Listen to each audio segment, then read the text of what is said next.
Shalom, selamat malam Bapak Ibu Saudara yang dikasihi Tuhan. Jemaat Mesbah Doa dimanapun berada malam hari ini, mari kita sama-sama mau datang pada Tuhan. Setelah mungkin kita beraktivitas sepanjang hari, malam hari ini kita mau datang kembali pada Tuhan. Atau mungkin ada yang masih di dalam perjalanan, atau mungkin lagi sakit, terbaring di rumah sakit. Yuk mari sama-sama kita belajar mengucap syukur, bersyukur di dalam segala hal. Saya percaya ada kekuatan yang baru saat kita bersyukur, saat kita datang menyembah Tuhan, kita bertemu, berjumpa secara pribadi dengan Tuhan. Ada satu kekuatan yang baru, ada satu sukacita yang baru, ada damai sejahtera di dalam hidup kita. Yuk sama-sama kita berdoa. Tuhan Yesus, terima kasih. Kembali kami datang malam hari ini Tuhan. Kami bersyukur kalau Tuhan masih beri kami kesempatan untuk menyembah Engkau. Terima kasih Tuhan. Semuanya karena kasih Tuhan atas setiap kami. Terima kasih buat sepanjang hari ini Tuhan menyertai kami. Terima kasih Tuhan buat penyertaan-Mu yang sempurna, buat kasih Tuhan, buat pertolongan Tuhan, buat penyertaan Tuhan di dalam hidup setiap kami. Terima kasih. Malam hari ini kami mau datang, kami bawa pujian penyembahan kami. Dengan ucapan syukur kami Tuhan. Kami bersyukur, terima kasih. Mari sama-sama datang ya dengan segenap hati kita. Datang sembah Tuhan. Yes.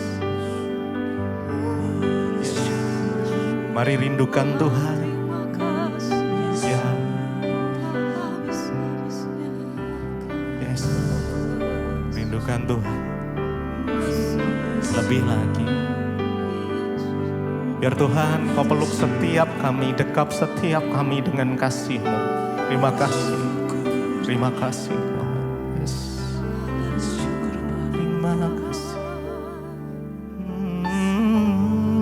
Terima kasih Yesus, kami bersyukur Engkau baik Tuhan. Kasih setiamu nyata. Bersyukur Bapa, ku bersyukur Tuhan buat kasih setiamu di dalam hidupku. Ku bersyukur.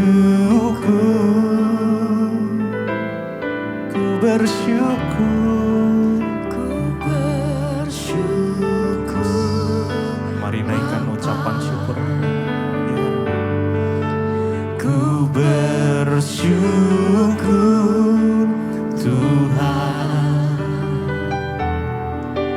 buat kasih setiamu di dalam hidupku.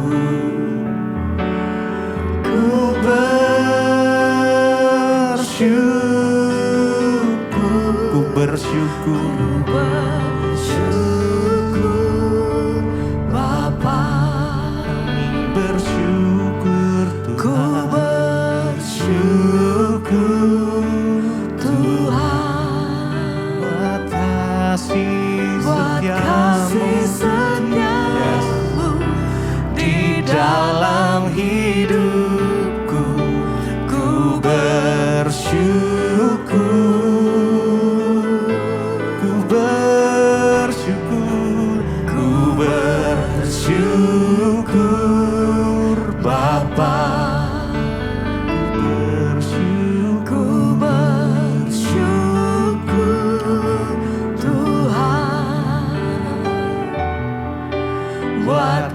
kasih setiamu di dalam hidupku. Ku bersyukur. Mari lebih lagi. Syukur Bapa, ku bersyukur. Ku bersyukur Tuhan buat kasih setiamu, buat kasih setiamu di dalam hidupku. Ku bersyukur, ku bersyukur, ku bersyukur Bapa, ku bersyukur Tuhan, syukur Tuhan, buat kasih setiamu di dalam hidupku. Ku bersyukur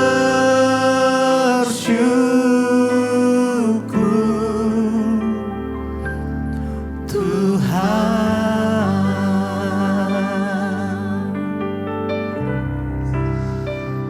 Kami bersyukur selalu.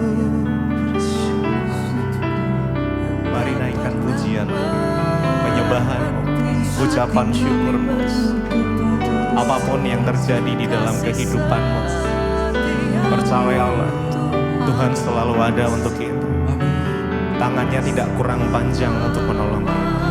Telinganya tidak kurang tajam untuk mendengar setiap doa, pergumulan. Mari datang lebih lagi, ya, lebih dalam lagi.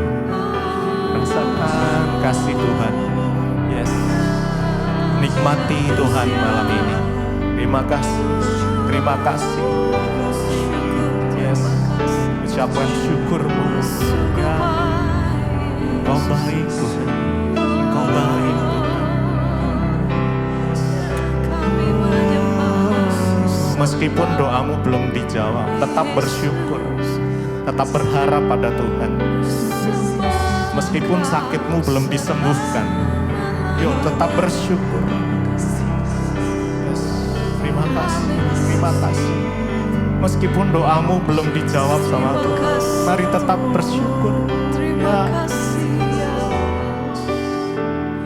Karena saya percaya pengharapan di dalam Tuhan tidak pernah mengecewakan. Yes.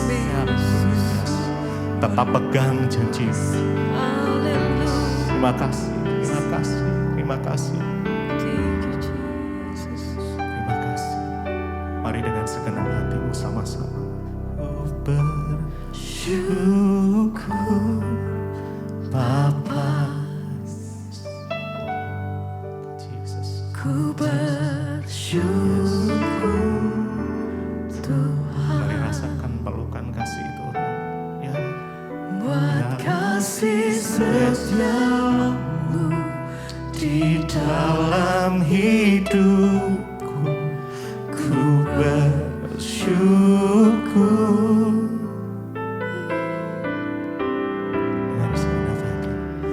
Ku bersyukur Bapa. Makasih Tuhan. Ku bersyukur Tuhan buat kasih setiamu di dalam hidupku. Ku bersyukur, mari datang. Ku bersyukur Bapa, kami bersyukur Tuhan buat kasih setiamu di dalam hidupku. Bersyukur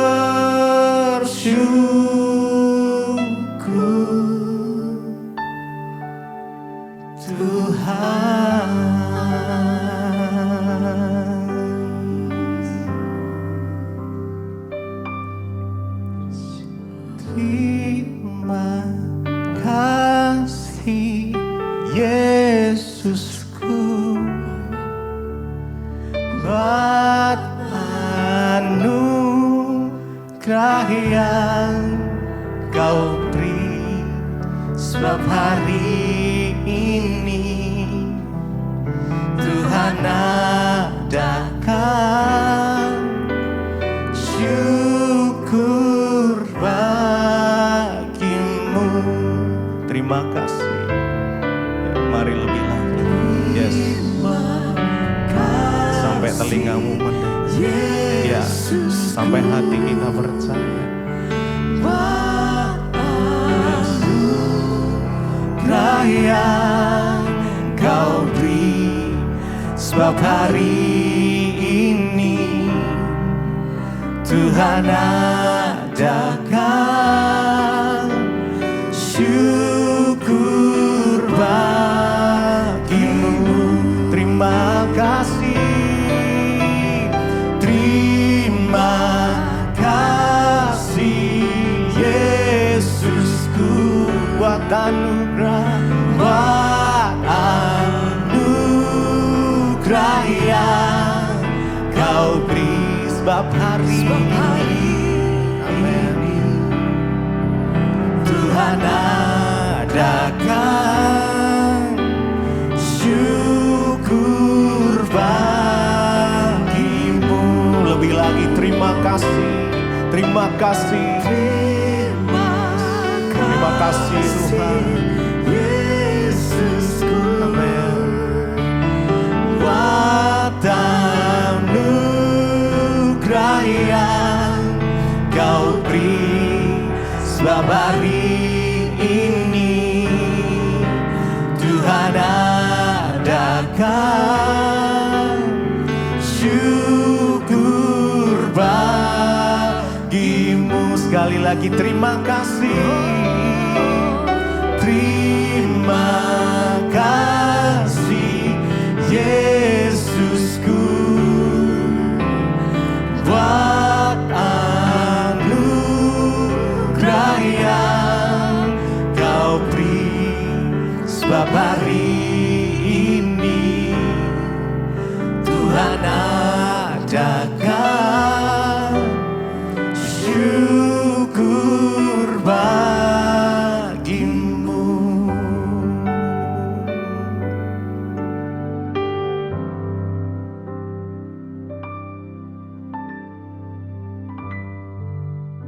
Kami punya Tuhan yang besar, Tuhan yang sanggup menggenapi setiap rencananya atas hidup kami. Tidak ada yang lain yang kami minta Tuhan. Genapi rencana-Mu, genapi kehendak-Mu atas hidup kami. Datanglah kerajaan-Mu, jadilah kehendak-Mu atas hidup kami seperti di dalam surga. Terima kasih Tuhan, urapi hamba-Mu, urapi setiap kami di dalam nama Tuhan Yesus. Yang siap terima firman Tuhan, katakan bersama, amin, amin, amin. Tepuk tangan buat Tuhan Yesus, silahkan duduk. Haleluya. Shalom. Saya percaya saudara, Tuhan bersuka cita melihat ada anak-anak muda yang mau sungguh-sungguh bangkit untuk mencari dan menggenapi kehendak Tuhan. Karena tidak banyak hari-hari ini anak muda yang mau mencari Tuhan. Tapi kalau kalian dipilih sore hari ini ada di sini, itu artinya engkau berharga dan engkau menjadi target Tuhan. Amin. Tepuk tangan buat Tuhan saudara. Iya, saya pengen hari-hari ini kita harus tahu apa yang kita kejar di dunia ini. Cuma satu yang harus kita kejar dan kita fokus, yaitu untuk mencapai rencana dan kehendak Tuhan dalam hidup kita. Udah gak ada yang lain. Ya. Karena hanya ketika kita mencapai kehendak Tuhan, maka kita akan mencapai goalnya Tuhan dalam hidup kita. Apa itu mencapai kehendak Tuhan dalam hidup kita? Ya, Tuhan punya rencana buat masa depanmu. Tuhan punya rencana buat jodohmu, amin. Ya, kalau jodoh kok amin semua ya. Tuhan punya rencana atas bisnis pekerjaanmu di kemudian hari. Ya, dan Tuhan mau kita itu tepat pada sasaran rencananya Tuhan. Itu goal kita hari-hari ini. Saya berdoa supaya nggak ada yang miss, nggak ada yang salah, tetapi kita mau mencapai seperti anak panah yang dipanahkan tepat mencapai titik di tengah. Seperti itu hari ini kita harus mengejar kehendak Tuhan. Kita baca dulu firman-Nya Efesus 5 ayat 17. Tadi saya sedikit sampaikan juga kepada anak teen ayat ini. Tapi kita hanya ambil yang bagian 17. Efesus 5 ayat 17 berkata, baca bersama. Sebab itu janganlah kamu bodoh, tetapi usahakanlah supaya kamu mengerti kehendak Tuhan. Dengan kata lain, siapa orang yang bodoh di hadapan Tuhan itu? Bukan orang yang gak kuliah tinggi. Orang bodoh di hadapan Tuhan bukan orang yang gak sekolah tinggi. Orang yang bodoh di hadapan Tuhan adalah orang yang tidak mengerti kehendak Tuhan. Bilang kanan kirimu, orang bodoh itu, bilang orang yang gak ngerti kehendak Tuhan. Ya, ngomongnya serius ya. Orang bodoh itu orang yang tidak ngerti kehendak Tuhan. Amin. Jadi sepintar apapun kamu, sehebat apapun kamu, sekolah tinggi, S1, S2, S21, S23 udah kayak Samsung. Kalau kamu gak ngerti kehendak Tuhan atas hidupmu, maka di mata Tuhan, kita ini bodoh. Ya, mau dia profesor, mau dia punya jabatan hebat, kalau gak ngerti kehendak Tuhan, di mata Tuhan, dia orang yang bodoh. Makanya yang cewek-cewek di sini cari jodoh yang ngerti kehendak Tuhan, amin. Cowok gak ngerti kehendak Tuhan, goblok. Kau jangan pacaran sama orang goblok, amin. Ya. Demikian juga yang laki-laki. Cari calon istri yang ngerti kehendak Tuhan. Ya, jangan sama istri yang goblok, nggak ngerti kehendak Tuhan. Akhirnya hidupmu akan saling menghancurkan. Ayo ngerti kehendak Tuhan. Iblis akan berusaha menghancurkan hidupmu. Tapi sebenarnya yang iblis mau hancurkan apakah dirimu? No, kehendak Tuhan yang ada dalam hidupmu. Rencana Tuhan yang ada dalam hidupmu. Kita harus berusaha mencapai itu. Saya dulu gak ngerti kehendak Tuhan, rencana Tuhan atas hidup saya. Saya hanya melakukan dosa yang pada akhirnya saya pengen mati bunuh diri. Karena saya tidak ngerti kehendak dan rencana Tuhan. Ya, sekarang saya menemukan rencana dan kehendak Tuhan itu.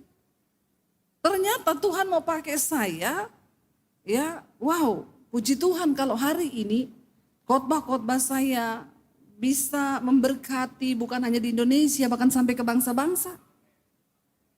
Ya, siapa Debbie Basir? Orang yang dulu mau bunuh diri. Karena merasa hidupnya gagal, hidupnya hancur. Karena tidak mengerti rencana Tuhan.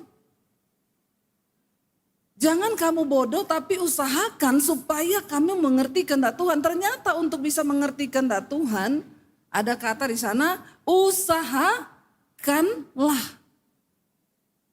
Gak cukup dengan kamu cuma jadi Kristen yang tiap minggu ke gereja. Gak cukup cuma jadi Kristen yang ikut ibadah youth aja. Gak cukup cuma jadi Kristen yang pelayanan. Yang melayani dengar baik-baik, kamu tidak lebih hebat daripada yang tidak melayani. Mana pemain musik, singer, worship leader, duduk dengar firman Tuhan. Karena kamu gak lebih hebat daripada yang ada di sini. Kita menjadi hebat waktu kita tahu kehendak Tuhan atas hidup kita. Ya, makanya saya tadi bilang kalau masih umur belasan, di bawah 20, jangan pacaran dulu. Amin. Ya, karena kamu belum tahu tujuan hidupmu apa, kau belum tahu, bahkan jati diri aja belum punya. Bagaimana bisa kau pacaran dengan jati diri yang belum ada, yang belum punya tujuan? Berapa banyak yang udah pacaran di sini, angkat tangan? Yang udah punya pacar? Ya, semoga kau tidak tersesat. Yang pacarnya tidak seiman. Ada? Nanti tolong masuk ke ruang pendeta di dalam. Saya baptis, saya rendam 15 menit. Jadi buka mata langsung di rumah Bapa di sorga toh. Jangan pacaran dulu, kenapa? Sangat riskan, berbahaya. Kau belum ngerti. Bahkan tujuan hidupmu aja kau belum tahu. Jati dirimu aja belum terbentuk, kau belum tahu jati dirimu. Bagaimana mungkin engkau membangun hubungan yang kau sendiri nggak tahu? Amin apa amin? Tujuan orang pacaran itu untuk apa? Yang sudah pacaran tadi angkat tangan? Siapa? Coba boleh dijawab nggak? Tujuan pacaran itu apa? Ada yang bisa jawab? Dapat sepeda loh di bawah. Ada yang bisa jawab tujuan pacaran itu apa? Ayo, angkat tangan terus jawab ya. Tujuan orang berpacaran itu apa? Yang belum pacaran juga nggak apa-apa, jawab aja. Ini penting loh. Bayangkan tujuan pacaran aja nggak tahu. Terus kenapa kau pacaran? Nah ini banyak anak-anak Kristen yang bodoh. Ya bodoh, nggak tahu tujuannya apa tapi ngapain lu pacaran? Buang waktu, buang pulsa, buang pikiran, buang energi. Siapa yang bisa jawab coba? Tujuan dari pacaran apa? Ada?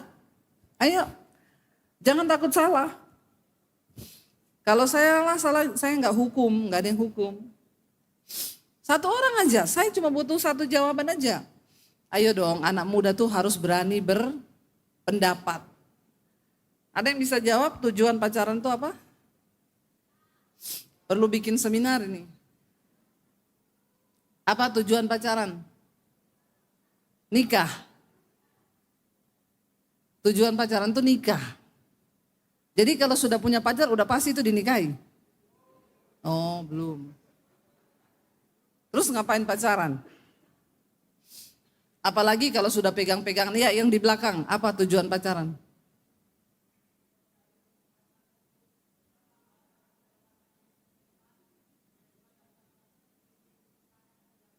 Panjang kayaknya kamu maju deh ke depan sini.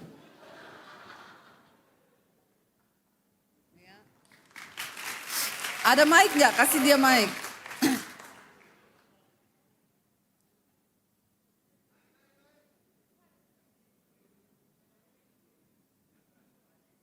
Ya, apa tujuan pacaran? Menjalin hubungan dalam Tuhan dan mencari pasangan yang seiman. Dan pacaran itu bukan hanya mengisi hati yang kosong dengan kesenangan percintaan manusiawi, tetapi menjalani hubungan yang benar, yang kudus dari Tuhan gitu. Tujuannya saling mengenal terus menjalin hubungan dalam Tuhan dengan sah gitu. Rohani sekali jawabanmu. Pret. Ya, jadi untuk menjalin hubungan di dalam Tuhan. Ya kalau kau dapat pacar yang dalam Tuhan. Kalau yang bukan. Ya. Terus siapa yang bisa jamin nanti kalau jatuh, ya. Orang kalau udah pacaran tuh hati-hati yang sudah pacaran. Ya, awalnya cuma pegang-pegangan. Tapi manusia itu punya listrik. Jadi bisa korslet. Nanti kalau jatuh, tujuan setan menjatuhkan engkau dalam kenajisan percabulan. Hidupmu hancur. Karena Alkitab berkata, iblis itu datang untuk mencuri, membunuh, dan membinasakan. Berapa banyak orang yang akhirnya pacaran berakhir pada bunuh diri, stres, lari ke narkoba. Kalau engkau belum menemukan jati dirimu dalam Tuhan, sebaiknya jangan pacaran dulu. Ketika saya mengenal Tuhan Yesus, Tuhan ubah paradigma saya menjadi manusia baru mata saya terbuka. Dan saya mulai berdoa begini, Tuhan, kasih saya jodoh. Tujuan saya menikah adalah untuk menggenapi rencana Tuhan atas hidup saya. Jadi kalau ada cowok yang mendekati saya yang akan menggagalkan rencana Tuhan atas hidup saya, Tolong Tuhan usir dia jauh-jauh. Kalau engkau sudah punya pandangan yang seperti ini, ya saya yakin saudara, tidak akan ada pernikahan Kristen yang gagal di tengah jalan bercerai.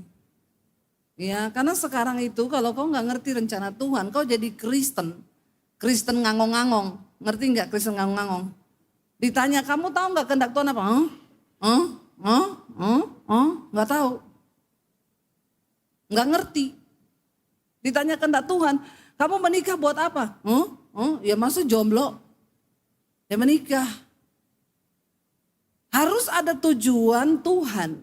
Saya bilang Tuhan, saya mau menikah untuk menggenapi rencana Tuhan. Kalau laki-laki itu mau menggagalkan rencana Tuhan atas hidup saya, maka Tuhan usir dia jauh-jauh dari saya.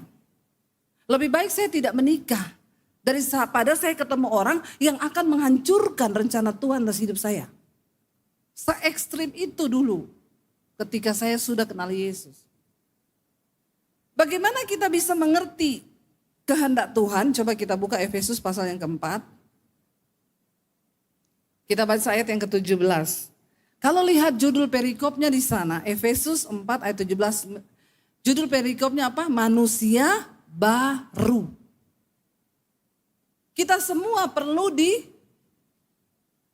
diciptakan kembali menjadi manusia baru. Karena kita dilahirkan oleh produk dosa.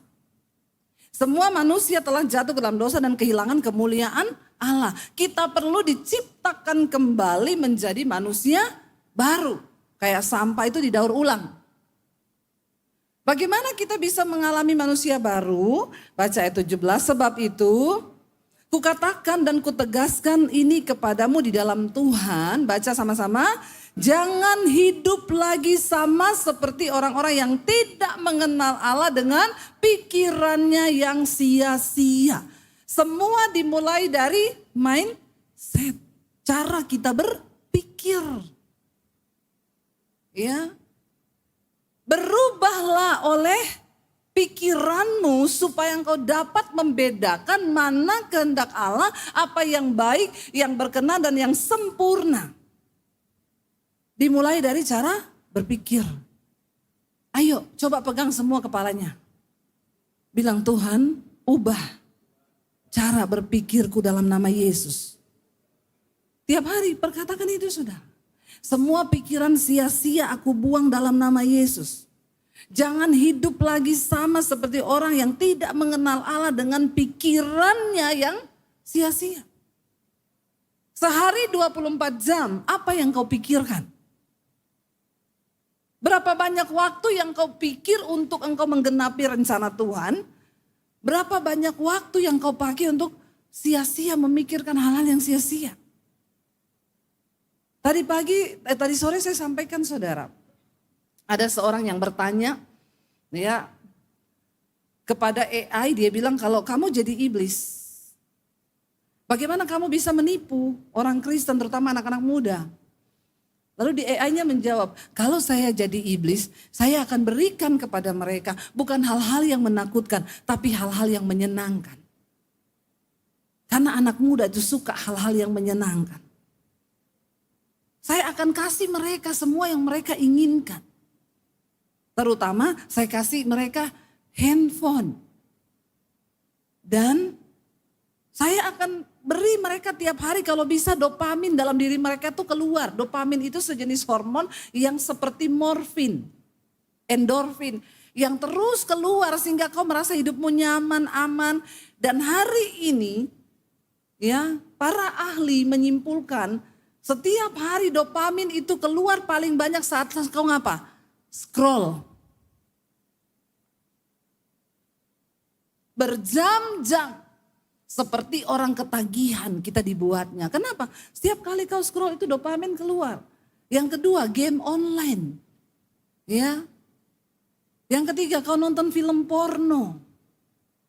Setan bilang, saya nggak kasih mereka hal-hal yang menakutkan, hal-hal yang tapi saya kasih hal-hal yang menyenangkan. Sehingga mereka masuk dalam rasa aman yang palsu. Dan aku akan menjerat mereka sehingga daya pikirnya lumpuh. Berapa banyak sekarang anak muda yang bilang AI itu, ChatGPT itu penolongku. Kau tidak lagi bertanya sama Tuhan, kau enggak lagi bertanya kepada firman Tuhan. Perlahan mulai tergantikan, sudah orang gak baca Alkitab, semua apa-apa tanya sama ChatGPT, AI sekarang bisa. Bahkan tanpa kita sadari, hidup kita sekarang dipimpin oleh algoritma kan. Pernah nggak kamu berpikir gini, saya baru berpikir loh tiba-tiba muncul. Pernah nggak? Pernah ya? Kita baru berpikir nih. Saya nih baru berpikir ketika sakit di sebelah kiri saya pikir gini, apa saya ini kena batu empedu ya? Tiba-tiba besoknya muncul. Obat batu empedu tiap hari muncul. Saya bilang setan bener ya ini ya. Sering loh begitu, baru mikir apa nih? Baru mikir ini tiba-tiba muncul. Itu sering banget loh dan saudara pikir itu biasa. Jangan terlalu bergantung, hari ini kau harus sadari itu. Firman Tuhan bilang semua dimulai dari cara berpikir. Pikirkanlah semua yang baik, yang adil, yang manis. Pikirkanlah firman Tuhan. Taruh banyak firman di otakmu. Karena firman itu yang akan memimpin hidupmu. Jangan kita hidup lagi sama seperti orang-orang yang tidak mengenal Allah dengan pikirannya yang sia-sia. Apa yang kau pikirkan hari-hari ini? Setiap hari saya memikirkan Tuhan, apa yang bisa aku lakukan untuk aku menyenangkan Engkau Tuhan. Apa yang bisa saya lakukan supaya satu saat ketika Tuhan datang, saya tidak kedapatan, tidak melakukan apa-apa untuk Tuhan. Satu kerinduan saya, Tuhan aku pengen ketika Tuhan datang, Engkau berkata bahwa Engkau berkenan kepadaku. Itu yang setiap hari saya pikirkan, saudara. Saya selalu bertanya, Tuhan apakah ketika Engkau datang, aku ini terpilih menjadi anak-anak yang kekasih, menjadi hamba yang setia, yang melakukan apa yang menjadi kehendak Tuhan. Setiap malam saya bertanya, setiap malam saya merenung, kalau hari ini kiamat, kalau malam ini Tuhan datang dan terjadi pengangkatan, apakah aku masuk di dalam orang-orang yang akan diakui oleh Tuhan bahwa aku layak. Itu loh yang selalu saya pikirkan, saudara. Saya kadang bingung melihat orang yang hidup tanpa pernah mau tahu isi hati Tuhan. Tanpa pernah mau tahu apa kehendak Tuhan. Jangan terlalu berani hidup tanpa engkau memikirkan apa yang menjadi kehendak Tuhan dalam hidupmu, dalam masa mudamu. Karena sekali engkau terpeleset, saudara, ingat iblis tidak memberikan engkau hal-hal yang menakutkan hari-hari ini. Tapi iblis kasih hal yang menyenangkan. Menyenangkan. Kenapa saya melarang kamu pacaran sebelum engkau tahu tujuan dari pernikahan? Supaya kau tidak jatuh. Banyak orang Kristen pacaran tidak kudus, akhirnya jatuh melakukan dosa. Hidup dalam kenajisan. Kalau engkau sudah hidup dalam kenajisan, hancur. Engkau tidak mungkin bisa berpikir untuk melakukan kehendak Tuhan.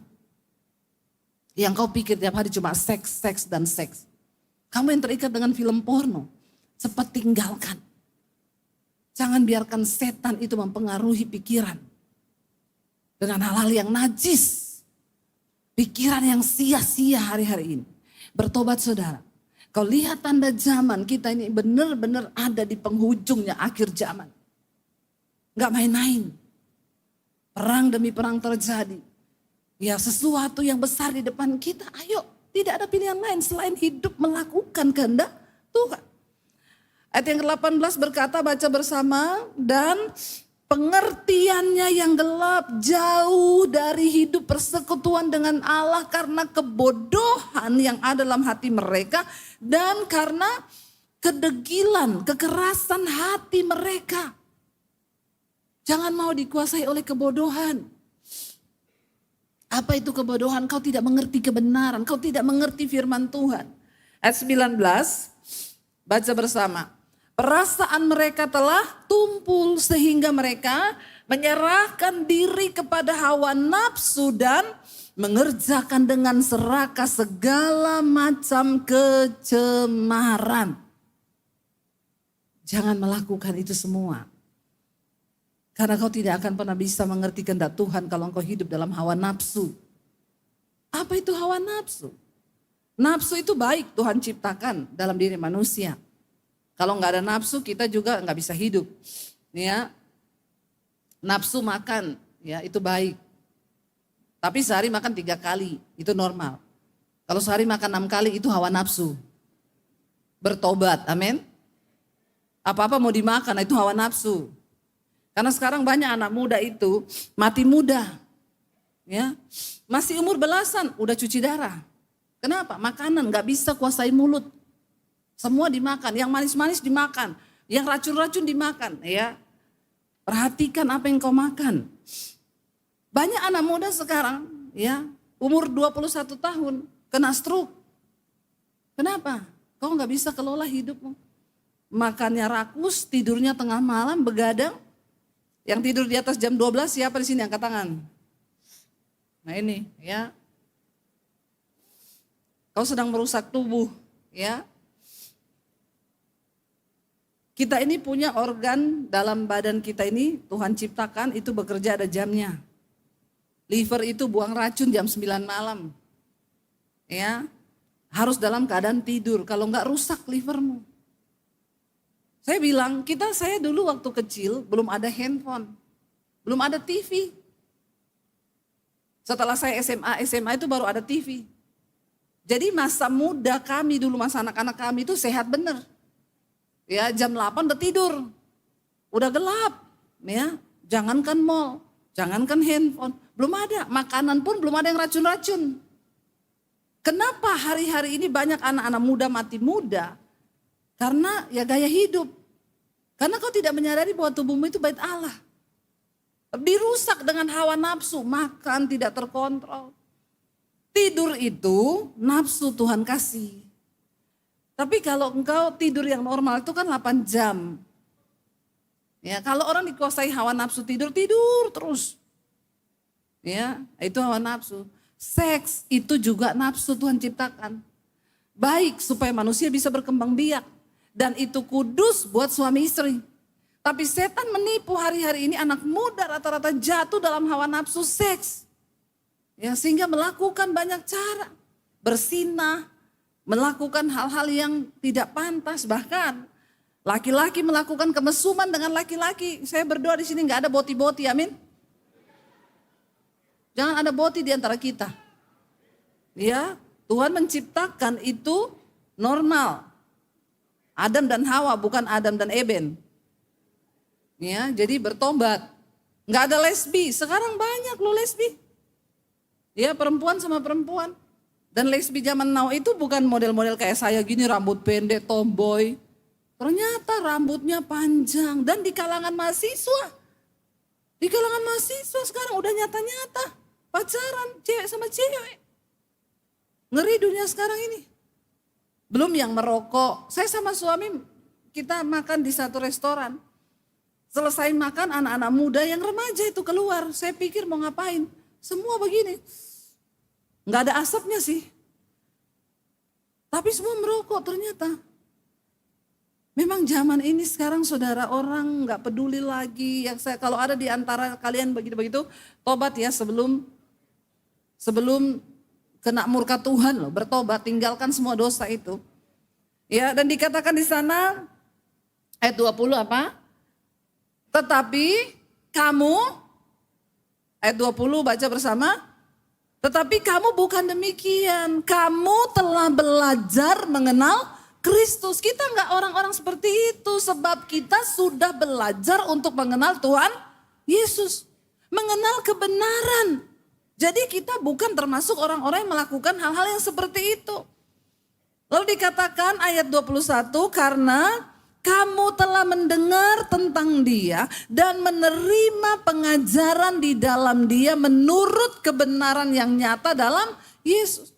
Karena kalian telah menerima Kristus dan setiap hari Minggu di gereja, setiap yud kamu mendengar pengajaran tentang firman Tuhan. Jangan biarkan pengajaran itu berlalu begitu saja, tapi biarkan firman Tuhan itu mengubah hidup kita.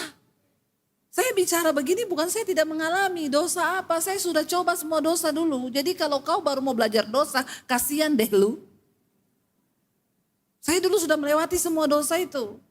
Saya sudah coba semua sampai berakhir saya pengen mati bunuh diri. Tahun 95 saya pengen mati mengakhiri hidup saya. Karena ternyata dosa tidak membawa damai sejahtera. Dosa membuat saya akhirnya pengen mati.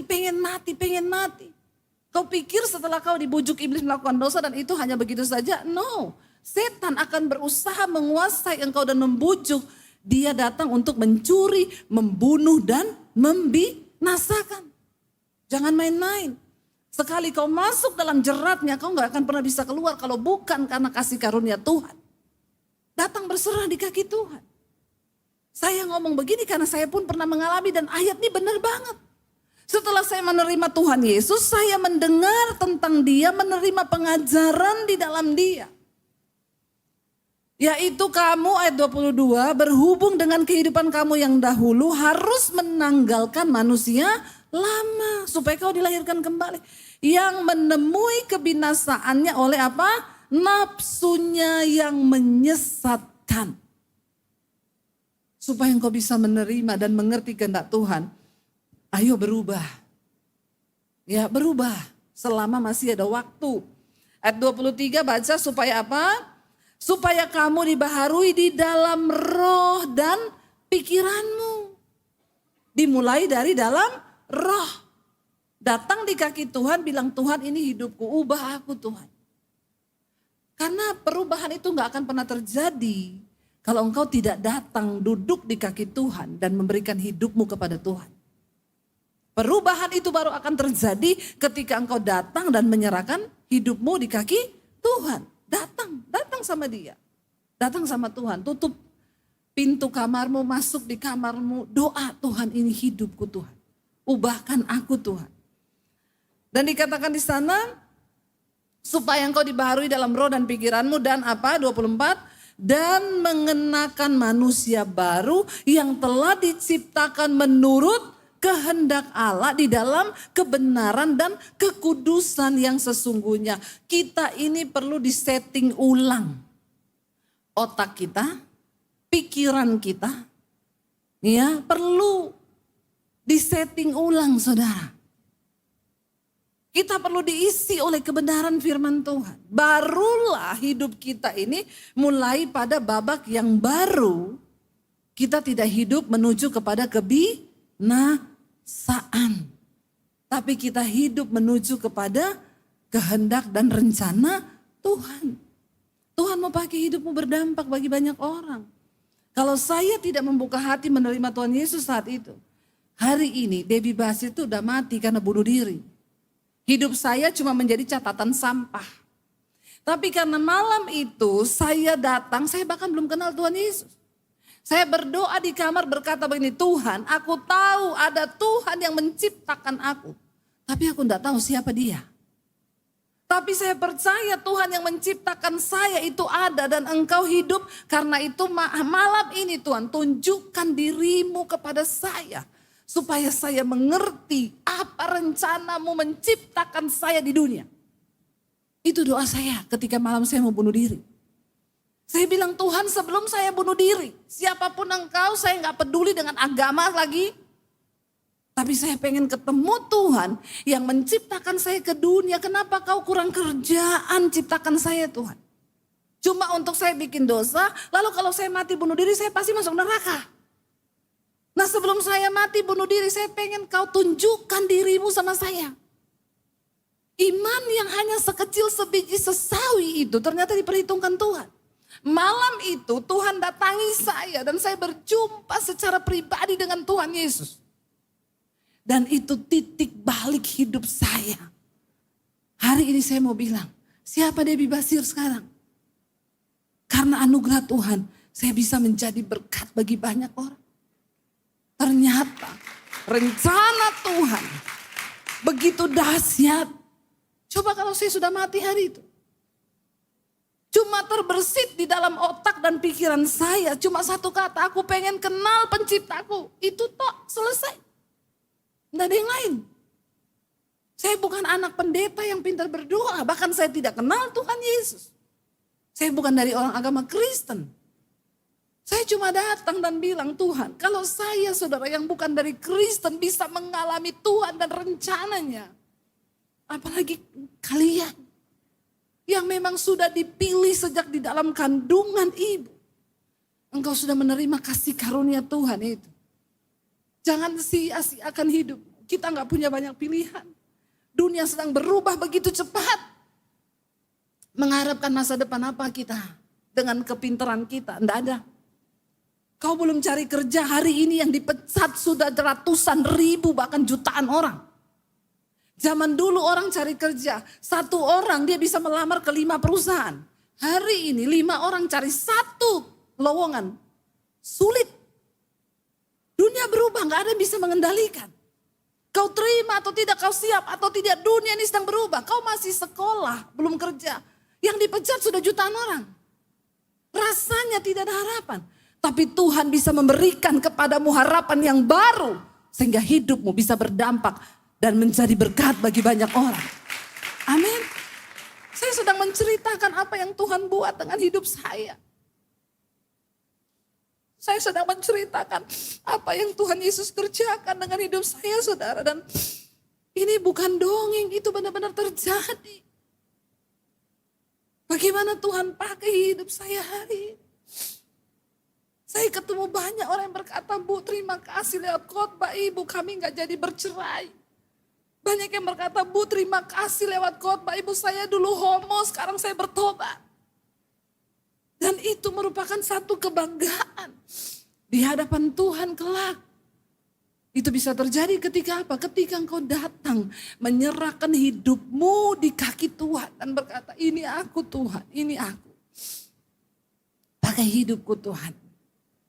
Aku pengen ketemu engkau, pengen ketemu rencanamu yang besar atas hidup. Mari hari-hari ini kita pakai hidup kita untuk melakukan kehendak Tuhan. Gak ada yang lain, gak usah bicara muluk-muluk. Kau mau kejar sekolah sampai di mana? Hikmat dunia adalah kebodohan di hadapan Tuhan. Sekolah yang tinggi, belajar yang rajin, tetapi yang terutama kejar kehendak Tuhan atas hidupmu. Amin. Berubah dari cara pikir yang sia-sia. Serahkan hidup yang kudus kepada Tuhan. Berdoa dan katakan, Tuhan ini hidupku. Duduk di kaki Tuhan. Itu bisa terjadi cuma waktu apa? Waktu kau datang sama Tuhan. Engkau berlutut di bawah kaki Tuhan dan Tuhan bilang, carilah aku selama aku berkenan untuk ditemui. Berserulah padaku selama aku dekat. Sebab barang siapa yang mengetok, baginya pintu akan dibukakan. Siapa yang mencari, dia akan mendapat. Tapi kau gak akan ketemu selama kau tidak mencari. Gak usah minta didoakan pendeta. Datang sendiri kepada Tuhan, alami Tuhan sendiri. Kita bangkit berdiri bersama.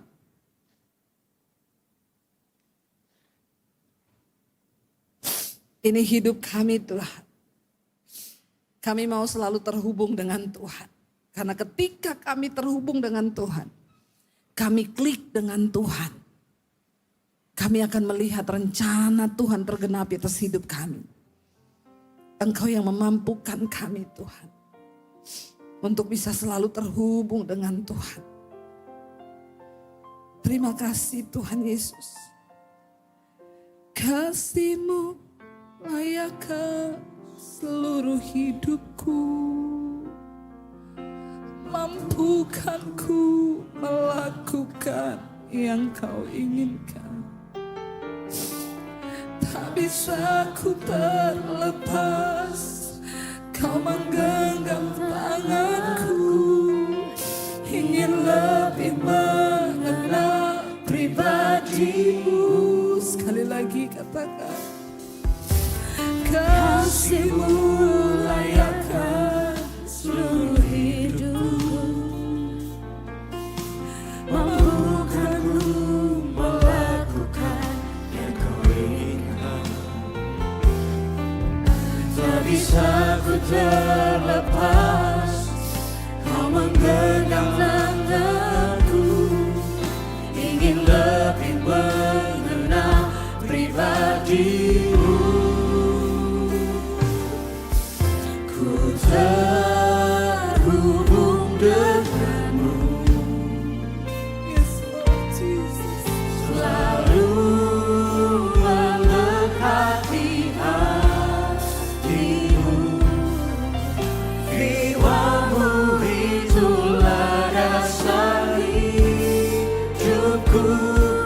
yang berdaulat atasku. Lebih lagi angkat tanganmu di hadapan Tuhan. Katakan ku terhubung denganmu. Ku terhubung denganmu, selalu mendekati hatimu. Firman-Mu itulah rasa hidupku yang berdaulat atasku. Terhubung denganmu, selalu mendekati hatimu. Firman-Mu itulah rasa hidupku yang berdaulat atasku.